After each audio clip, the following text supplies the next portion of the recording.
My Boeta en Sissa, goeie naand en wees gegroet in die wonderlike naam van Jesus op hierdie geseënde donderdag aand. En wat 'n voorreg is dit vir my om hierdie dag af te sluit saam met elkeen van julle in gebed. Kom ons mors nie verder tyd nie, ons bid lekker saam. Here, baie baie dankie. Dankie dat ek die voorreg het om vir hierdie kosbare Boeta en Sissa van my te kan bid. Liewe Here wat nou hierdie gebed ontvang. Here, baie baie dankie dat U vir ons deur hierdie dag gedraai het. Dankie vir alles wat ons kon doen, vir alles wat ons kon uitrig, sê ek vir U baie baie dankie. Here, mag elke Boeta en Sissa vanaand toegevou word in die hande van kalmte, sodat hulle nagrus soet kan wees, dat hulle goeie rus kan inkry, liewe Here. Ek bid in Jesus naam, dat hulle goeie rus sal inkry en lekker sal uitrus.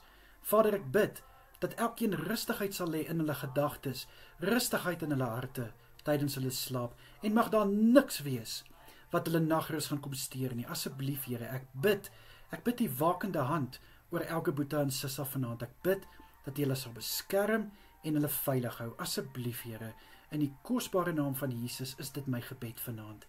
Amen en amen. Julle moet baie lekker slaap en mag die genade van Jesus Christus oor elkeen van julle wees. Mooi bly almal. Bye bye.